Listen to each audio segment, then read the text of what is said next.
Hi everyone, welcome or welcome back to Misinformation in Science and Society. Here to listen, not to judge. I'm your host Annie, and today with us we have Shawn Anthony Robinson. All right, so welcome. Could you please introduce yourself a little bit and what you do? Sure. My name is Shawn Anthony Robinson, also known as Dr. Dyslexia Dude. Some people call me Dr. Robinson. I'm from Wilmette, Illinois. I'm a graduate of New Trier High School, class of 96.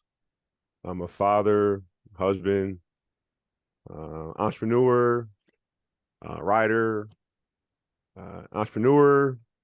I just love life. And let me see. I'm a very laid back person. My experiences of life have allowed me to really be of service to people throughout my own struggles at school, academically, and literacy and reading. I'm really dedicated to helping other people become successful in their life, particularly within the context of reading. Mm-hmm. Yeah, so obviously you wear like many hats, and so in your like experience with like any like field of interest or anything, how often do you like, especially in like literacy, um, how often do you encounter like misinformation or misconceptions about those topics? I mean, any field you go in, you're gonna have different thoughts and different camps of ideas, regarding how people might learn or whatever the case may be. For me, I come across people that have different philosophies about how students learn to read, and some of it is not true at all, right? And so for me, I don't really get into any arguments or any conversation with those people. I let them do them and I do me. Because if I try to jump into that lane, it becomes toxic and I don't have time for that. I mean, life is too short, to try to get into debates and arguments with people.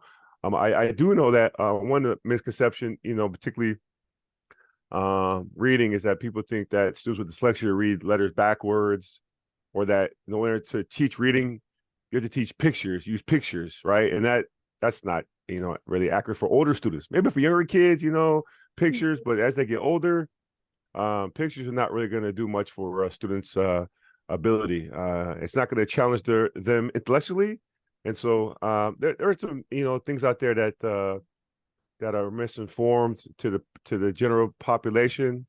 But for me, I don't really get involved with that because again, it just leads to a lot of arguments and a lot of anger, and those two things I'm not really trying to get involved with.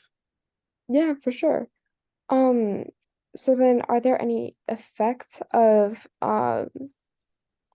like those misinformation, like either on like just like society in general or just like the individuals that struggle with those issues and like Well, I mean, like anything else, particularly like in reading, right? Again, there's two different philosophies. There's phonics, there's whole language. Some people in the whole language camp don't think that phonics is really necessary, right? Mhm. And so you have these two camps, beat each other up over Mhm. something that's very easy, it's very simple. And so when you have that misinformation, then you start seeing generations of students not performing well on assessments, right? In Mhm. reading, math, right? They don't have a grasp of vocabulary, and so that hurts them, right? And then you see generations of generation, and the gap getting larger and larger and larger of students who can't not read because of certain thoughts and certain people who have ideas about how students should read. It's not working for them, and so again, it's misinformation of how they deliver that content to the students, and then students are unable to read then. Yeah. Um, so then how can we like better inform the general public and education communities about the realities of um these things and like dispel the misinformation? I really just think it comes down to, having a true dialogue, right? Listening sessions, because so many times that I found myself when I was in those spaces, people didn't really listen. They argue, right? They talked over each other, right? Their emotions got high. I get it. Everyone wants to have a part in it. But at the end of the day, we really have to sit down and talk as professionals, as humans, and listen versus screaming at each other. Um, there's laws that are being passed now in different states about the science of reading, the right to read, and there's even pushback with that too, because people from different philosophies think that that's misinformation. So they're saying that's not correct. And so again, you're having people still fighting each other over this topic. At the end of the day, the people who lose are the students, the kids, because then they get caught in between egos of adults fighting, and then students are the ones who are losing out at the end of the day in terms of their reading abilities. Hmm. Yeah, and then just about misinformation in general, what role do you think that like digital literacy or just like the internet has in misinformation or also like combating misinformation? I think it's just critical thinking skills, right? You got to really have to know your sources, right? You got to understand the liability of the websites, right? You have to think about, okay, is this a reliable website? Is it valid?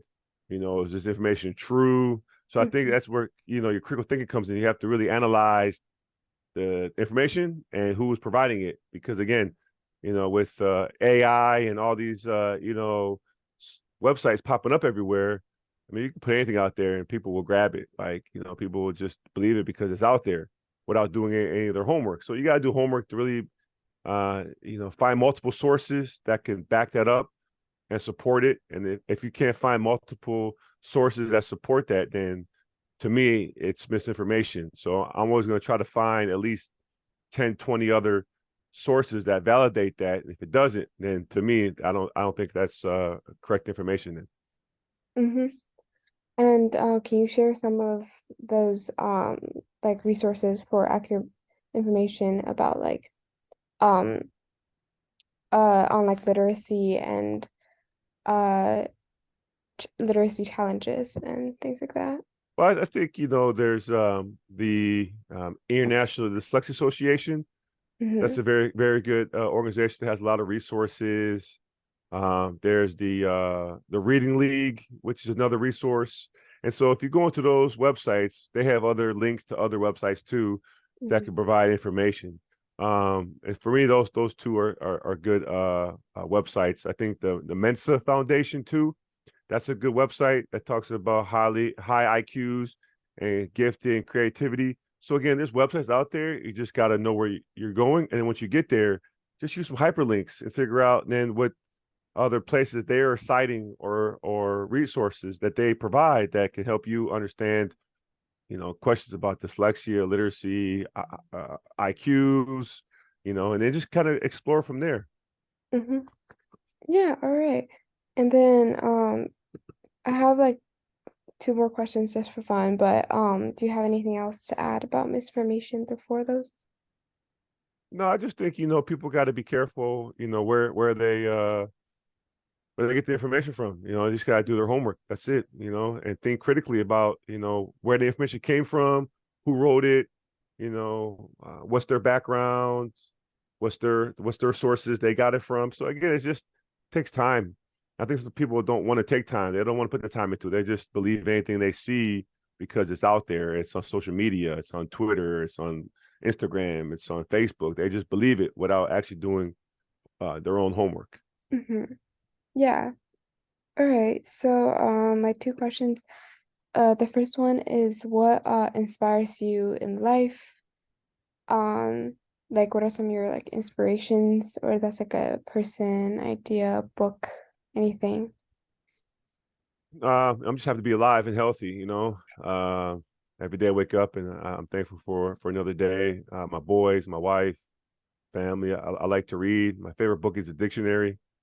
So I literally study the dictionary, almost every day. So I think just being able to wake up and try new things every day and be creative. I think that's what keeps me going. Yeah. And do you have any just like general advice for uh especially for like teens? Not so much advice, just try new things, right? Hmm. Be adventurous. Don't be scared to fail, and just go out there and chase after your dreams. Yeah. All right. Thank you for those and thank you for this whole interview and for your time. Oh, Yeah, it was really nice talking to you. you're welcome. Now, how's this information being used then after you're done? Hmm.